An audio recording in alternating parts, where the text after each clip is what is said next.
If you haven't seen part 1 and you haven't seen part 2, I recommend that before you watch this part. So I have a friend coming over to help me on Saturday set everything up in the yard so I can do a test run. I do not leave my animatronics out during the week because I am concerned about the weather as well as theft. So before my friend gets here on Saturday, I have to complete all of my remaining props that have not been set up. These are guys that I've had from previous years. They all go together pretty well. And I really enjoyed doing it. It was fun seeing some of these guys that I haven't seen for a year. But I continue to work on that for the rest of the week, and then I am going to be ready for Saturday.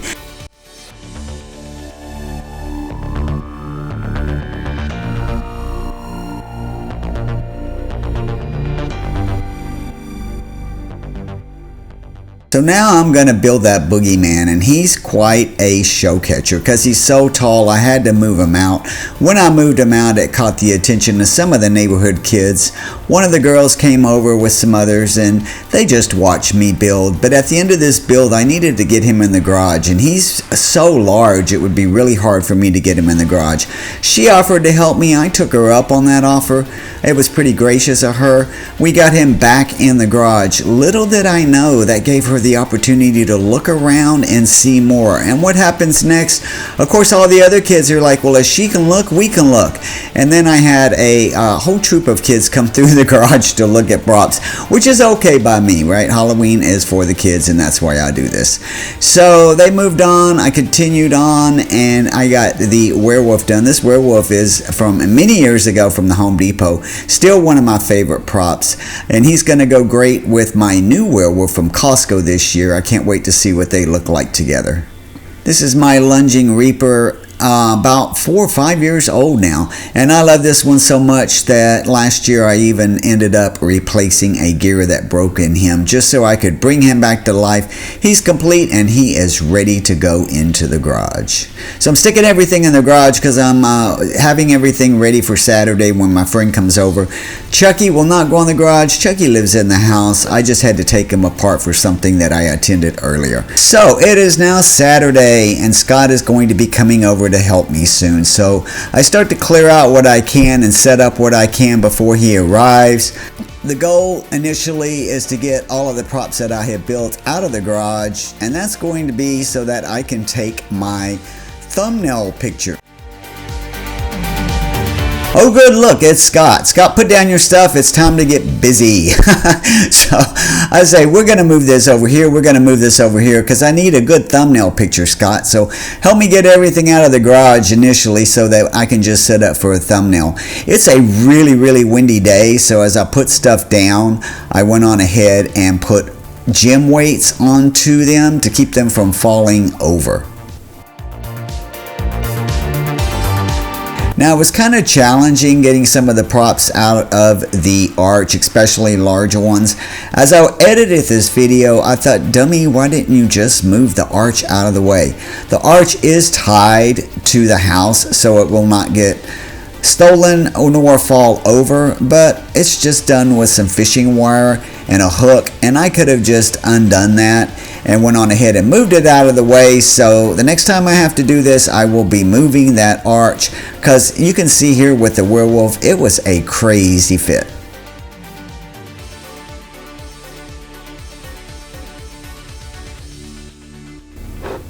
Oh great, everything's out. Snap, take that thumbnail photo. Alright, so now that I've got that thumbnail photo out, this old crazy boogeyman that is so tall can come out, and it is time to start getting prepared to put things into the yard. So the boogeyman would be the first guy to go. He's going behind these bushes. Now I realized after I put him up and checked him out later in the night, this particular bush is going to have to be trimmed down just a little bit. I still wanted him creeping over the bush. I'm trying to keep this back corner a bunch of dark characters, kind of the creepy characters that I have. After he goes down, I do my famous stakes. I used rebar with a curve to knock into the ground. Some of them I'll use 2, some of them I'll use 3. I'll put a link to this rebar in the description. And I also take a can of spray paint and just outline where it's at. So whenever I do lift it up, I know exactly when I come back out the next time exactly where it goes. Next up we have the Plague Doctor, and I was careful to make sure I didn't block the jack-o'-lantern that is in the window.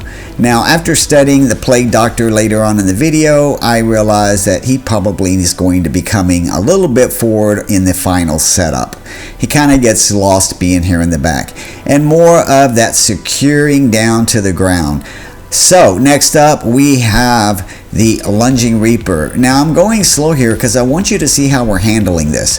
Scott has the front of this and I am holding this by the bar. Not by the head, not by the clothes, not by the arm, but I'm actually grabbing the bar.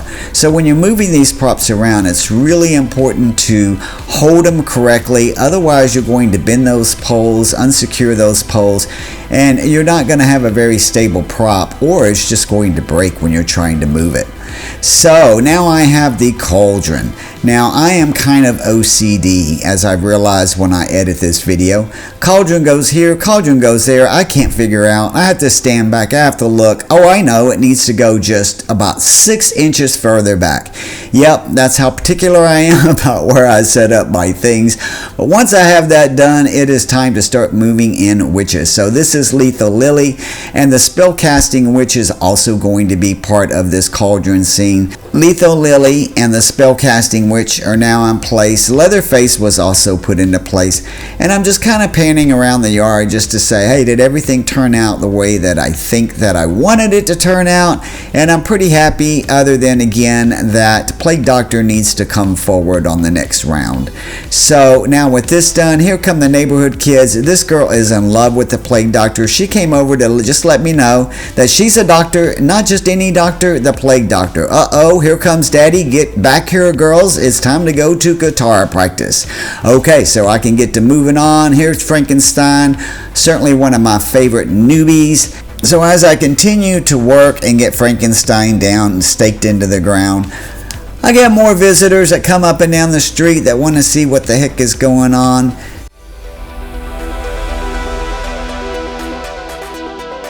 So the Costco Wereewolf is going to be kind of at an angle facing where the sidewalk meets the driveway.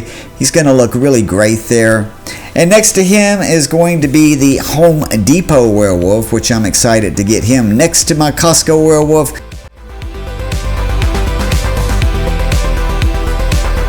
So I want to point out, if you saw in one of my episodes, the way that I do my chain around the yard is PVC with a plastic chain. Here's what's really cool about that. When I need to get into the yard, you just slide that PVC right up off of that rebar and your chain is down to work. So I do leave a little bit of slack in that chain so that I can just lift it up and down easily. But I love the fact that I can put the chain up and put the chain down.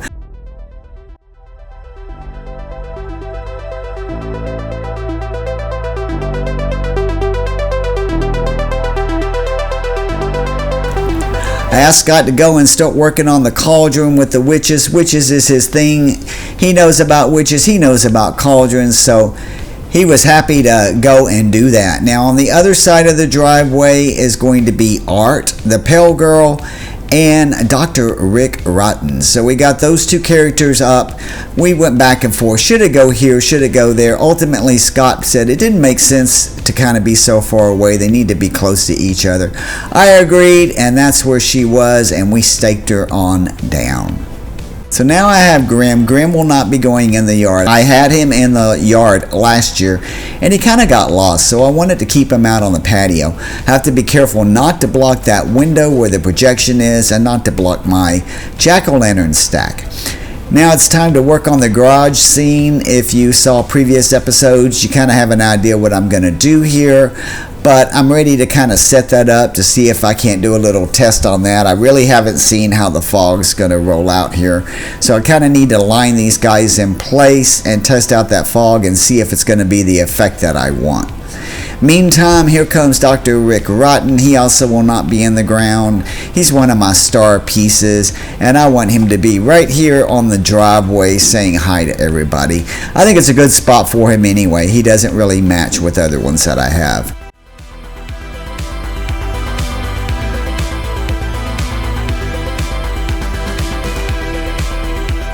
So this is my lighting box with all my extension cords. Me and Scott went out in the yard and we made sure that everything had an extension cord plugged into the previous installed extension cords out in the yard.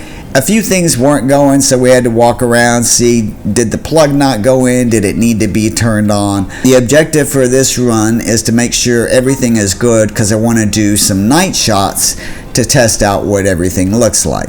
So now I'm just going to pan around and look at everything in the yard, make sure that the placement looks good. Lethal Lily's head got damaged at some point. I don't know when or how, but I have ordered a new replacement for her. Her head should be turning left and right, and it's just not happening, and I really miss that motion. So I did go ahead and order another head for her.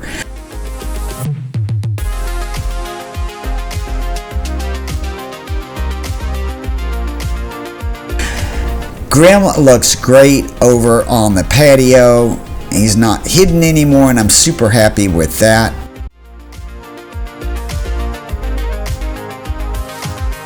All in all, I stayed true to my original floor plans, and the only adjustment that I will have to make is going to be that plague doctor.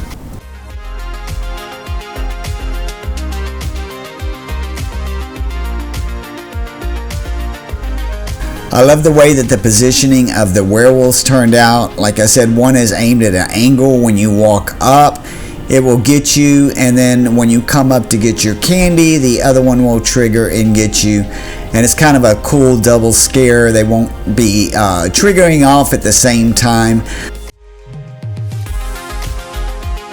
I really love both of these werewolves and the way that they turned out. They're just awesome, and they are tall.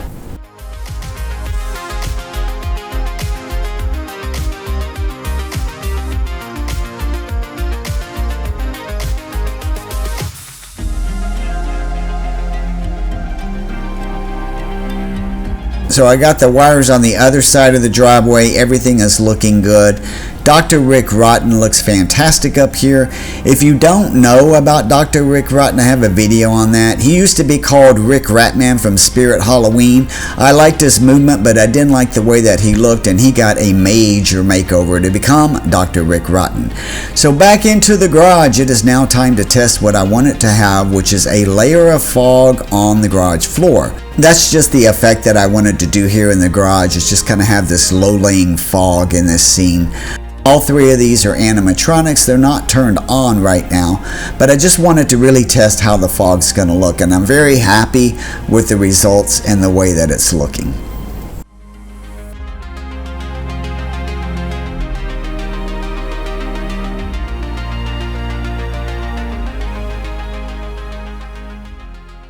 So now it's starting to get dusk and the lights are kicking in, so I wanted to do another scan through just to kind of look at how everything looks in the dark and who's going to need additional lights.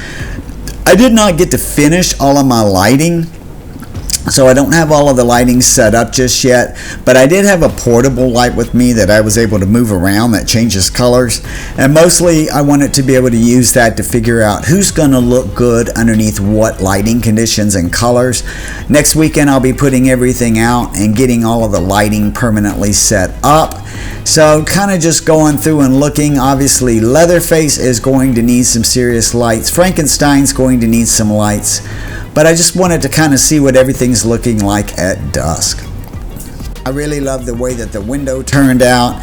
I did notice in this dry run that I left the blinds down a little bit at the top, so things are getting cut off, but no big deal. That's just pushing up the blinds. Like and subscribe, please. So now I have that light that I talked about that I'm going to use to test and decide what colors are going to go best with each of these props. These werewolves look fantastic in blue, so no doubt it is going to be blue across the board for both of the werewolves. They look great in blue light.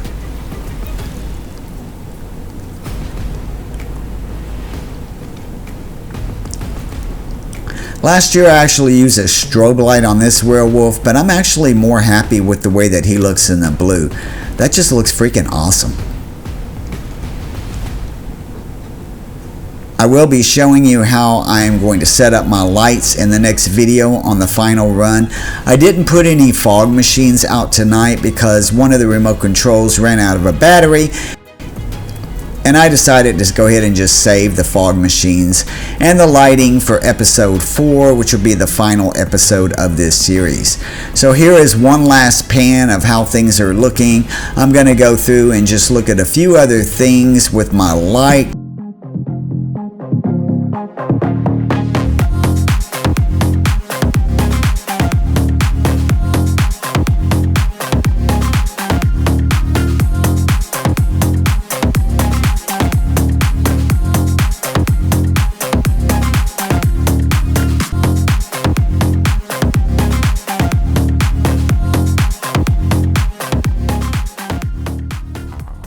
Frankenstien did not do good in any colors. He looks best in white, so I'm going to have to figure out something with that. And I'm going to have to really be careful with my lighting because with the projections on both windows, I want to make sure that it is not reflecting that light, nor is that light interfering with the reflections. So I think the lights are probably going to be down at the ground and aiming up, not necessarily specifically at any one prop. There's just going to kind of be probably a overall blanket blue that goes across the whole upper portion of the yard.